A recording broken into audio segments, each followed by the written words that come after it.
Court क्या है, किसी कस्टडी के लिए आती है तो पीएमएलए कानून ऐसा है, उसमें कस्टडी मिल ही जाती है। लेकिन कोर्ट के सवालों का जवाब नहीं था। दिनेश अरोड़ा और अमित अरोड़ा के स्टेटमेंट्स को जिन्होंने आधार बनाया, ये दिनेश अरोड़ा, जो माननीय संजय सिंह जी ने भी कहा कोर्ट के अंदर, यही दिनेश अरोड़ा और यही अमित अरोड़ा ने कई बार स्टेटमेंट्स दिए हैं। और एक बार तो इसके स्टेटमेंट में लिखा है कि क्या भैया संजय सिंह को आपने कोई पैसा दिया, वाला नो नेवर। तो ऐसी क्या बात हुई कि आज वो बदल गया स्टेटमेंट?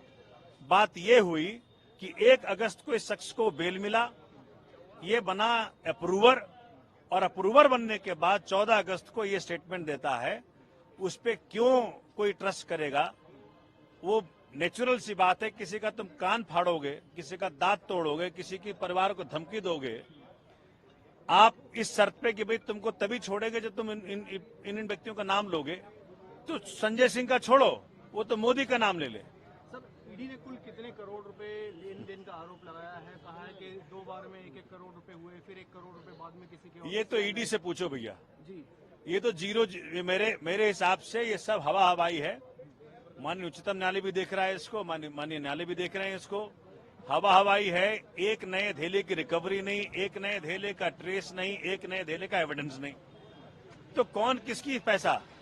ठीक है सर, जो बयान जो 27 मार्च को हो चुके थे, मार्च में हो गए थे कई लोगों के, उसके आधार पर कोई कार्रवाई नहीं की गई, रखा रहा। अब आकर कार्रवाई की गई।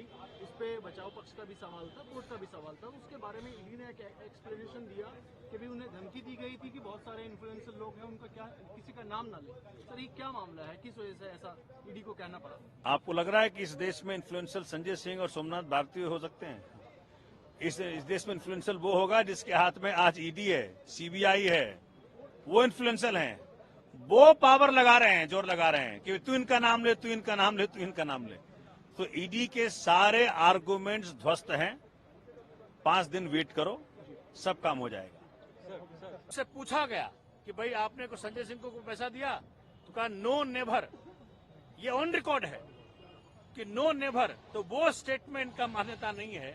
लेकिन ये एक्यूज्ड टर्न अप्रूवर की ये स्टेटमेंट की कहां मान्यता है कि माननीय उच्चतम न्यायालय फैसला करेगा और माननीय न्यायालय फैसला करेगा। सर, जो ट्रांजैक्शन की बात की गई, 1 करोड़ और 2 करोड़, टोटल 3 करोड़ की बात की गई, और ईडी द्वारा ये भी कहा गया कि कहीं ना कहीं जो मोबाइल है वो सीज किया गया है, उसको डेटा उसका निकालना है आगे चलकर। किस तरीके से देखते हैं ईडी? तो माननीय न्यायालय ने पूछा ये बात कि जब फोन तो आपके पास है तो डेटा क्या निकालना है? उनके लिए संजय सिंह की कस्टडी क्यों चाहिए आपको? इसका जवाब नहीं। तो ये सभी बातें ऑन रिकॉर्ड हैं और वो कह रहे हैं कि भाई हमने सीडीआर लिया है। और मैं आपको बता दूं, सीडीआर एक मोबाइल टावर का होता है। उस मोबाइल टावर के इर्द गिर्द ही वो व्यक्ति होगा। तो संजय सिंह के घर के बगल में मनोज ये तिवारी का भी घर है, तो क्या तिवारी से मिलने गया था वो आदमी? तो ये तो सीबीआई बताएगी, ईडी बताएगी। तो आज ईडी के पास किसी भी सवाल का जवाब नहीं था। आज ये बहुत दुखद है कि उस शख्स को ये प्रताड़ित करने का प्रयत्न कर रहे हैं, जो कि इस देश के अंदर कमजोर की आवाज, देश के जन जन की आवाज पार्लियामेंट में उठाया और मोदी जी को मजबूर किया कई बार। पहले सदन से निकाला और आज जेल भेजा। लेकिन सच जल्दी बाहर आएगा, ये आपको मैं वचन दे रहा हूं। आपकी तरफ से आगे क्या कॉर्स ऑफ एक्शन होगा? क्या आपका कोर्ट जाना है अभी, या क्या कानूनी तरीके से? अरे भाई, ये पहले प्रूफ तो कर लें। इनके पास कोई सबूत नहीं है, धेलेवर का सबूत नहीं है, 1 पैसे का ट्रेल नहीं है। ये सब हवा हवाई है पूरा केस। ये इसीलिए किया जा रहा है क्योंकि एक व्यक्ति है इस देश के अंदर जिससे माननीय मोदी जी को डर लगता है, उसका नाम अरविंद केजरीवाल। और उसी का परिणाम है कि उनके साथियों को तंग किया जा रहा है। अन्य गिरफ्तारियां भी होंगी? अरविंद केजरीवाल ने कल कहा कि और भी गिरफ्तारियां हो सकती। भाई देखो, राजा साहब का मूड है, अब राजा साहब जो चाहे करें। लेकिन देश की डेमोक्रेसी, देश का प्रजातंत्र, देश का संविधान, देश का कोर्ट इस बात का फैसला करेगा कि सच हो और न्याय हो इस देश के अंदर।